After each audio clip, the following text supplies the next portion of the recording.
Hello বন্ধুরা, আমি পূজা। তোমাদের সকলকে জানাই আমার চ্যানেলে আরও একটা নতুন ব্লগের সঙ্গে অনেক অনেক স্বাগত।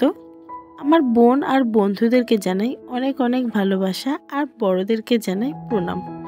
আজ তোমরা যে যেখান থেকে আমার ব্লগটা দেখছো, আশা করি ঈশ্বরের কৃপায় তোমরা সকলে বেশ ভালো আছো আর সুস্থও আছো।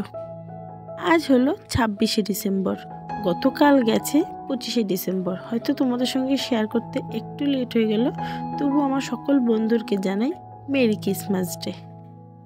গতকালকে ছেলেকে ক্রিসমাস ডে উপলক্ষে কোথাও নিয়ে যেতে পারিনি, কারণ হাজব্যান্ডের ডবল ডিউটি ছিল। আজ হাজব্যান্ড বাড়ি রয়েছে, তাই সন্ধ্যাবেলা সবাই মিলে বেরিয়ে গেলাম। বাড়ির পাশেই একটা চার্চ রয়েছে, সেই চার্চের উদ্দেশ্যে। আর সেখানে নাকি একটা মেলাও হচ্ছে, আর ছেলে তো বায়না ধরেছে মেলা শুনে, তাই নিয়ে গেছিলাম ওকে মেলায় ঘুরতে। আর মেলাটা হচ্ছে আমাদের বাড়ির থেকে 10 মিনিটের ডিফারেন্স। পরপর কিন্তু এখানে দুটো চার্চ রয়েছে। এটা হলো সবথেকে বড় চার্চ। যে কোনো চার্চ কিন্তু সন্ধ্যাবেলা বন্ধ হয়ে যায়, তো গিয়ে দেখছি ওই চার্চটা বন্ধ রয়েছে। তারপর পাশে যে আরেকটা চার্চ রয়েছে, আবারও চলে গেলাম সেখানে। গিয়ে দেখছি চার্চটা খোলা রয়েছে, কিন্তু এই চার্চটা একটু ছোট। আর চার্চ বড় হোক বা ছোট হোক, ঠাকুর তো সবই সমান। তাই এইখানেই চলে গেলাম চার্চে ঠাকুর দেখতে।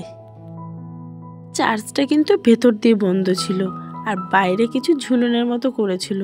আর সেখান থেকেই কিন্তু সবাই ঠাকুর দেখছিল। আমরাও সেখানে কিছু ঠাকুর দেখে নিয়ে তারপর কিন্তু সোজা বাইরে চলে এলাম। দেখো বন্ধুরা, দেখতে দেখতে আমার ছেলেও যেন কতটা বড় হয়ে গেছে। এখন আর মা বাবার হাত ধরে হাঁটতে চায় না, ও এখন সবার আগে আগে যেতে চায় আর পিছনে বলে তোমরা আসো। আর জানো তো বন্ধুরা, সারা দিন ভালোই কেটেছে।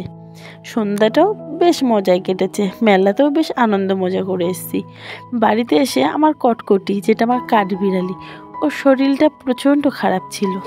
আজ না সারাদিনও কিচ্ছু খাইনি, তাই সন্ধ্যাবেলা জোর করে ওকে আমি একটু খাওয়াতে গেছি। আর আমার কটকটিকে জোর করে খাওয়াতে গিয়ে মারা গেছে। প্রায় 1 মাস হতে চললো আমার কটকটি না আমার বাড়িতে এসছে। তবে থেকে কিন্তু ওকে লালন পালন সবটাই কিন্তু আমি নিজে করেছি। আর ও যে এইভাবে আমার হাতে মারা যাবে আমি কখনো ভাবতে পারিনি। ভুলটা আমারই, ওকে জোর করে খাওয়ানোটা। হয়তো ওকে আমি জোর করে যদি না খাওয়াতাম, তাহলে এখনও হয়তো আমার কটকটিটা নিয়ে আমার কাছে বেঁচে থাকতো। সব থেকে বড় বিষয় কি বলতো, ও তো কিছু বলতে পারে না, তাই হয়তো ওর অসুবিধাটা আমি বুঝতে পারিনি। আমি ভাবছি ছোট বাচ্চা সারাদিন খায়নি, এভাবে কি চলবে। জোর করে ওকে একটু খাওয়াতে গেছি, আর দুধ ওর শ্বাসনালীতে আটকে গেছে, সঙ্গে সঙ্গেই ও মারা গেছে। আমি কখনো ভাবতে পারিনি যে নিজের হাতে একটা প্রাণীকে মেরে ফেলবো। খুব খারাপও লাগছে, প্রচণ্ড কষ্ট হচ্ছিল, কিন্তু আমার থেকেও বেশি কষ্ট আমার হাজব্যান্ড আর ছেলে পেয়েছে।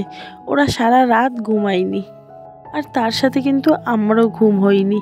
গতকাল রাতে ও মারা গেছে, আর রাতের বেলায় হাজব্যান্ড ডিউটি থেকে আসার পর দেখে, যখন ছেলে আর আমি কান্নাকাটি করছি দেখেছে, ও আর বেশিক্ষণ রাখিনি, তাড়াতাড়ি করে গিয়ে কটকটিকে মাটিতে পুঁতে দিয়ে এসছে। আর সেই দৃশ্যটা হয়তো তোমাদের সঙ্গে শেয়ার করতে পারিনি, কারণ ওই সময় আমরা কেউ কাউকে ধরে রাখতে পারছিলাম না। যেরকম আমি কান্না করছি, সেই রকম আমার ছেলে, আমার হাজব্যান্ড। তো কখনো ভাবতে পারিনি যে একটা পশু বা প্রাণীকে আমরা এতটা ভালোবেসে ফেলবো, আর যখন ও আমাদের ছেড়ে চলে যাবে আমাদের এতটা কষ্ট হবে। সবই ভালো ছিল। মেলা থেকে আসার পর ওকে খাওয়াতে গেছি, এই যে দুধ খাওয়ানোর পর ওর অবস্থাটা ঠিক এরকম ছিল। তারপর আস্তে আস্তে না ও এখান থেকেই মারা গেছে। আর আমার কটকটি রানীর এইটুকু স্মৃতি তোমাদের সঙ্গে লাস্টবারের মতো শেয়ার করলাম, কারণ আর তো হয়তো এরপরে তোমাদের সঙ্গে আমার কটকটিকে শেয়ার করতে পারবো না। কটকটির কিছু ভিডিও আমি তোমাদের সঙ্গে এর আগেও শেয়ার করেছি। এভাবেই বেঁচে থাকে আমার কটকটি, তোমাদের মাঝখানে বা আমারও মাঝখানে। আর এখানে বলতে পারো আমার কটকটির লাস্ট নিঃশ্বাস চলছে, এরপরেই কিন্তু আমার কটকটি মারা গেছে। আমি নিজেও বুঝতে পারিনি ওর অবস্থাটা এরকম হয়ে যাবে দুধ খাওয়ানোর পর। আর প্রত্যেকটা দিনই সন্ধ্যাবেলা কিন্তু ও আমাদের কাছে থাকে, আমাদের কাছে নিয়ে ওকে খেলা করি বা ঘুম পাড়াই। তো আজকেও তাই করেছি এরকম খাওয়ানোর পর। আর কিছুক্ষণ পর দেখছি আমার কটকটি এইভাবে মরে পড়ে রয়েছে।